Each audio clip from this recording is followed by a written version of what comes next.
പൊതുഗതാഗതം എന്ന് പറഞ്ഞാൽ ഒരു ബസ് ഓടുമ്പോൾ റോട്ടിൽ നിന്ന്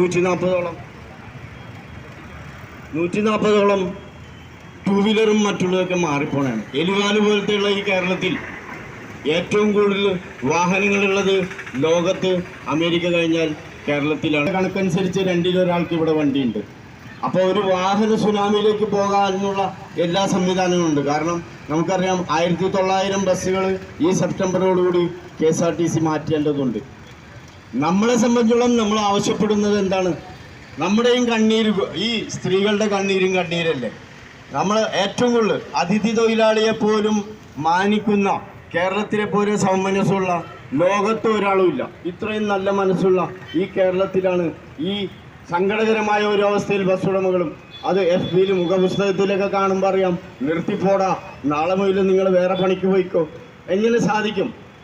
40 കൊല്ലം ഒരു ബസ് ഓടിക്കുന്ന എൻ്റെ കൺമുമ്പിലുള്ള അശോകൻ ചേട്ടനോ ആരാണെങ്കിലും ഒരാളുടെ ബോഡി ഷേപ്പ്, ഏത് ഒക്യുപ്പേഷണൽ ബോഡി ഷേപ്പ് എന്ന് പറയും, ആ മനുഷ്യൻ അങ്ങനെ നടന്ന് അല്ലെങ്കിൽ ഇരുന്നിരുന്നുമ്പോൾ അവരുടെ ഒരു ബോഡി ഷേപ്പിനോ ഒരു സുപ്രഭാതത്തിൽ അയാൾക്ക് കൽപ്പണിക്ക് പോകാൻ പറ്റുമോ?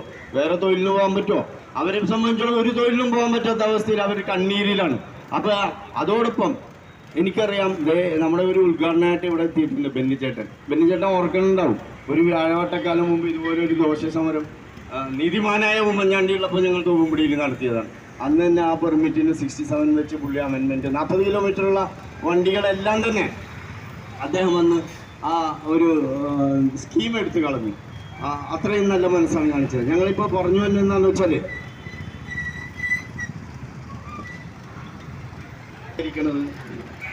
ചേർത്തല തൊപ്പുംപടി എന്നൊക്കെ വരുന്ന ബസ്സുകളുണ്ട്. ഏതായാലും 23ഓളം ബസ്സുകൾ KSRTC ഈ ഭാഗത്ത് മാത്രം വരുന്നുണ്ട്. നമ്മളതിനെതിരല്ല. പക്ഷേ അത് അർഹതപ്പെട്ടവർക്ക് മാത്രം കൊടുത്തിരുന്നെങ്കിൽ നമുക്ക് അതിനകത്ത് യാതൊരു ബുദ്ധിമുട്ടുമില്ല. കാരണം എന്താ, ഇന്നിപ്പോൾ 2.5 ലക്ഷം വാങ്ങിക്കണം നമ്മുടെ ജില്ലാ കളക്ടർ സ്ത്രീയാണ്. പക്ഷെ അവർക്ക് ഫ്രീ പോവാം, അവർക്ക് സൗജന്യ യാത്രയാണ്. അതോടൊപ്പം ഒരു തൊഴിലില്ലാത്ത ഒരു 65കാരനായ ഒരു മനുഷ്യന് അവിടെ നിന്ന് ഒരു കാര്യം നടത്തി വന്നാൽ അയാളെ സംബന്ധിച്ചോളം മുഴുവൻ ടിക്കറ്റും കൊടുക്കേണ്ട ഒരു ഗതികേടിലാണ്. ഇത് തുല്യനീതിയുടെ ലംഘനമല്ലേ? എക്സ്ചക്കറിൽ നിന്ന് അല്ലെങ്കിൽ നമ്മുടെ ട്രഷറിയിൽ നിന്ന് എടുക്കുന്ന പൈസ എല്ലാവർക്കും തുല്യ അവകാശമുള്ളത്. ഇത് അങ്ങനെ അർഹതപ്പെട്ടവരാർക്ക് കൊടുക്കാതിരിക്കാൻ ഒരു ആലോചന വേണ്ടത്. നമ്മളും ഈ സമൂഹത്തിൻ്റെ ഭാഗമല്ലേ, നമ്മളും ജീവിക്കേണ്ടത്. ഇവിടെ ഈ എടക്കൊച്ചി മട്ടാഞ്ചേരി 13ഓളം ബസ്സുകളുണ്ട്. എടക്കൊച്ചി ഫോർട്ട് കൊച്ചി 18ഓളം ബസ്സുകൾ, 10 എറണാകുളം ബസ്സുകളുണ്ട്.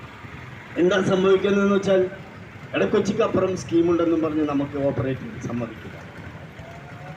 ഈ വരുന്ന യാത്രക്കാർ, ഞാൻ കുറച്ച് പറയുന്ന കാര്യങ്ങൾ എന്താണെന്ന് വെച്ചാൽ, നമ്മളെ സംബന്ധിച്ചോളം ഈ യാത്രക്കാരെല്ലാവരും കുമ്പളങ്ങി വഴിയിലും അവിടെയുള്ളവർ തന്നെ 0 ടിക്കറ്റ് എടുത്ത് തോപ്പുംപടി പോകുന്നു.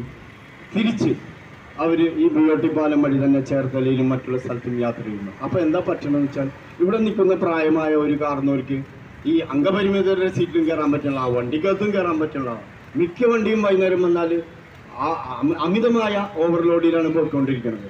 അപ്പോൾ ഇത് നമ്മളിലും കൂടെ വ്യാപിപ്പിച്ചിട്ട് ഈ 0 ടിക്കറ്റ് എല്ലാവർക്കും ഉപയോഗിക്കുന്നതിന്, പൊതുഗതാഗതത്തിന് നല്ലൊരു സംവിധാനത്തിലേക്ക് പോകാൻ ഈ കേരളത്തിലെ 8,000-10,000 ബസ്സുകൾക്കും ഈ ആനുകൂല്യം നൽകിയാൽ, അത് ലോകത്തിൽ ജർമ്മനിയിലൊക്കെ പബ്ലിക് ട്രാൻസ്പോർട്ട് ഫ്രീ ആണ്. അതുപോലെയുള്ള സംവിധാനം ഇവിടെയും വരട്ടെ. അല്ലാത്ത പക്ഷം ഇത് അർഹതപ്പെട്ടവർക്ക് മാത്രം പരിമിതപ്പെടുത്തിയിട്ട് ഇത് ഗവൺമെൻറ് അടിയന്തരമായിട്ട് ഇതിൽ ഇടപെടാത്ത പക്ഷം നമ്മളെല്ലാം നിന്നുപോകും. നമ്മൾ നിന്നുപോയതുകൊണ്ട് നിങ്ങളൊന്നും ആരും സന്തോഷിക്കേണ്ട. നാളെ 1900 ബസ് മാറിയാൽ അടുത്ത ബസ്സുകൾ ഇവിടെ വരുമെന്ന് പ്രതീക്ഷിക്കേണ്ട. ഇത് കുത്തകളിലേക്ക് എത്തപ്പെടുമ്പോൾ നിങ്ങളെല്ലാവരും ഈ ഉദ്യോഗസ്ഥരുമൊക്കെ ആയത് പഴയ കാലം സ്മരിക്കാതെ പോകരുത്. ഈ 1 രൂപ ടിക്കറ്റിനും എല്ലാം നമ്മുടെ കൊച്ചിൻ്റെ കമ്മൽ വരെ പണം വെച്ചിട്ട് നമ്മൾ എന്തുകൊണ്ട് പിന്നെ ഇതിൻ്റെ അകത്ത് പോകുന്നു എന്ന് പറയുമ്പോൾ നമ്മുടെ മനസ്സിലൊരു കാര്യം വരാറുണ്ട്. ഇരുന്ന് തുരുമ്പിക്കുന്നതേലും കാണും നല്ലത് തേഞ്ഞു മരിക്കുന്നതാണ്. തേഞ്ഞു തീരട്ടെ എന്നുള്ള ഒരു ഒറ്റ ഇതിലാണ് നമ്മളെല്ലാവരും ശരിക്കും ബസ് ഭ്രാന്തന്മാരാണ്. ശരിക്കും ഞാൻ എൻ്റെ കൊച്ചി എത്രയിലാണെന്ന് പറഞ്ഞാൽ ചിലപ്പോൾ ഞങ്ങൾ പൊട്ടുമ്പോൾ തെറ്റും. പക്ഷെ എൻ്റെ ടയർ എങ്ങനെയാണ്, അല്ലെങ്കിൽ എൻ്റെ ട്യൂബ് എങ്ങനെയാണ്, അല്ലെങ്കിൽ ഓയിൽ ചേഞ്ച് എന്ത് ചെയ്യാനാണെന്ന് വെച്ചാൽ രാത്രിയും പകലും ഞങ്ങൾ ഓർമ്മിക്കും. അപ്പോൾ ഇതൊരു ദുരന്തകഥയാണ് ഈ പറയുന്നത്. നമ്മളെയും കൂടെ പരിഗണിക്കേണ്ടതുണ്ട് എന്ന് മാത്രം പറഞ്ഞുകൊണ്ട് ഞാൻ എൻ്റെ കർത്തവ്യത്തിലേക്ക് കടക്കുകയാണ്.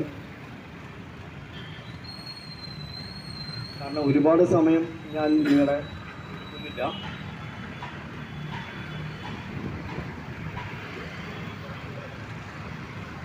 ഇതിൻ്റെ അധ്യക്ഷനായിട്ട് ഇവിടെ എത്തിയിട്ടുള്ള കൊച്ചിയിലെ നമ്മുടെ ലാലൻ ചേട്ടൻ MS, അദ്ദേഹത്തെ ഹാർദവമായിട്ട് സ്വാഗതം ചെയ്യുന്നു.